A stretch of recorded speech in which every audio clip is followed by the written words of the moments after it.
Ada lah, cuman posisinya tidak terlalu signifikan. Artinya ada beberapa pihak-pihak yang menanyakan kebenaran terkait dengan kita. Dan insya Allah karena memang nasabah-nasabah kami sudah kami lakukan maintenance dan juga sangat dekat, sehingga kami bisa meyakinkan bahwa insya Allah tidak ada hal-hal yang istilahnya beresiko bagi mereka, bagi dana mereka, dan kami yakinkan bahwa operasional BPS dilakukan sesuai peraturan ketentuan yang berlaku. Jika sejauh ini sehat nih Pak? Insya Allah sehat. Seperti saya sampaikan tadi dalam hearing bahwa penilaian tingkat kesehatan itu kan beberapa faktor memperbankan. Ada melihat resiko operasional, resiko kredit, likuiditas, kepatuhan, ya kemudian dari tata kelola, governance-nya bagaimana kita nilai, kemudian ada rentabilitas keuntungan, juga dari permodalan. Insya Allah walaupun memang belum sangat sehat, tapi BPR Baca Tama itu kondisinya sehat. Pak Tri bisa dijelaskan yang selisih 72M dengan laporan OJK Pak? Silakan. Ya, jadi ini adalah proses apa ya istilahnya teknologi yang saya katakan dari aplikasi yang disiapkan oleh OJK namanya Apollo yang kami lakukan pelaporannya, dengan ada lagi aplikasi publikasi yang ini berbeda. Publikasi sama Apollo ini berbeda. Nah, pada saat kami sudah menginput di Apollo itu sudah benar, cuman konversinya ke aplikasi publikasinya OJK ini menjadi keliru, yang menurut klarifikasi dalam suratnya OJK itu karena penyesuaian format dan ketentuan dari ada SAK etap menjadi SAK NP seperti itu. Jadi izin ini bukan murni kesalahan dari DPR ya.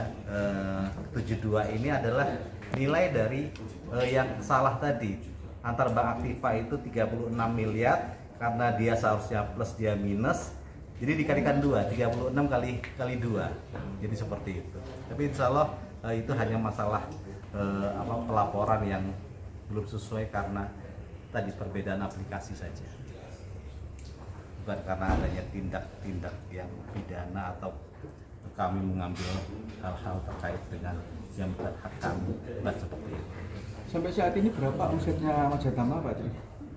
Omset itu rata-rata kami setiap bulannya itu, kalau kita bicara dari keuntungan saja, kalau omset itu kan dari pendapatan ya, pendapatan kredit kami rata-rata setiap bulan itu sekitar 600 juta ya, 600 juta dengan beban-beban rata-rata sekitar 400 ya, itu yang rata-rata sekitar hampir 200 sampai 1 M satu bulan untuk laba kami.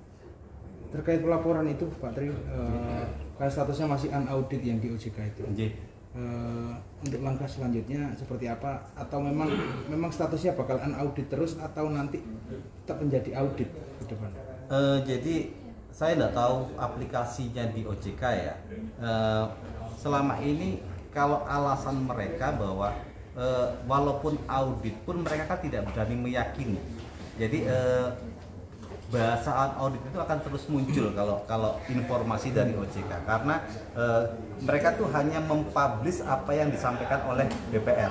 Artinya terkait itu adalah unaudit maupun audit, mereka tidak meyakini atau melakukan pemeriksaan kalau bahasanya seperti itu, sehingga yang mereka tampilkan pengertian audit itu adalah bahwa mereka tidak melakukan pemeriksaan terhadap apa yang disampaikan di laporan, itulah yang mereka tayangkan seperti itu. Untuk dari masyarakat inginnya bagaimana Baca Tama itu fair ya, dalam arti terbuka, tidak ada masalah. Kalau memang tidak ada masalah, jadi bagaimana membuktikan langkah itu Pak Tri dari Baca Tama sendiri, baik nanti dari Ketua Komisi 2 juga.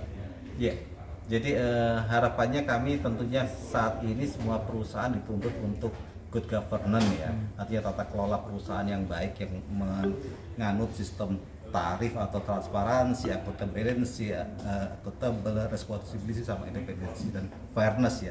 Nah, artinya kita transparansi, berusaha untuk setiap laporan-laporan yang memang harus transparan kita muat dalam website kami. Ya, laporan keuangan kita muat, laporan tata kelola kita muat. Accountability tentunya dengan kami dilakukan pemeriksaan oleh beberapa lembaga, kami tentunya tidak terlalu berani, ya bukan artinya memang harus ya accountability, kesesuaian dan segala macam. Responsibility, tanggung jawab kami kepada masyarakat yang menempatkan dananya di kami itu tentunya menjadi hal yang wajib kami lakukan, tanggung jawabannya. Kemudian kita independensi, artinya bebas dari benturan kepentingan, tidak ada istilahnya harus ngikut arahan-arahan yang berbuat sesuatu yang tidak baik. Independensi itu menjadi penting. Fairness artinya kewajaran atau terhadap semuanya, semua kebijakan kita melihat dari sisi kewajaran. Pantas tidak kebijakan ini dikeluarkan, baik kepada masyarakat maupun kepada kita bicara dari pengurus, kita bicara di situ gajinya pantas tidak sih harga segini. Kalau kita bicara ya, kita bicara terkait dengan layanan-layanan kita pantas tidak kita melakukan kebijakan seperti ini. Jadi harapannya dengan pada saat suatu perusahaan itu bergovern dilakukan, saya rasa semua masyarakat bisa menikmati atau melihat kondisi-kondisi DPR seperti itu.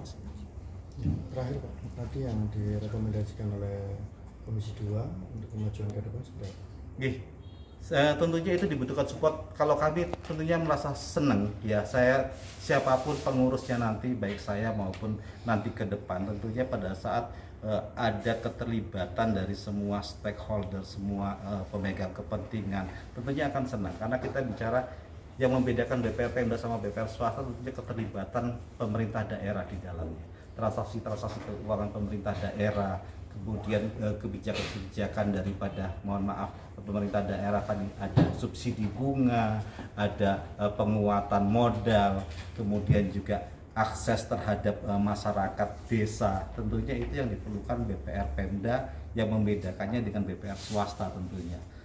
Dari sisi manajemen tentu akan merasa senang dengan kebijakan-kebijakan seperti itu, dan kami tentunya akan sangat-sangat mendukung, mensupport arah-arah terkait rencana bisnis atau prediksi seperti itu. Cukup. Pak Ketua Komisi ini penting. Iya. Hasil dari audiensi ini seperti apa ini tadi Pak RDP Pak? Jadi berbicara soal kenapa Komisi 2 mengundang PT Majatama, ini kan terkait untuk mengklarifikasi berita-berita tentang dugaan maladministrasi yang dilakukan oleh Bank Majatama, sehingga kita perlu mengundang dari kawan-kawan BP Majatama untuk menjelaskan kenapa kok ini bisa terjadi. Nah, tadi sudah penjenengan lihat bareng-bareng, tadi Pak Tri selaku Direktur Utama itu juga menampilkan semua, bukan hanya narasi, tapi dia juga menampilkan tentang bukti administrasi secara otentik yang diketahui oleh OJK. Harapan kami memang hal-hal yang bersifat kemarin misinformasi antara pelaporan Majatama yang muncul di pelaporan OJK, kami berharap hal ini setelah ada RDP ini menjadi selesai.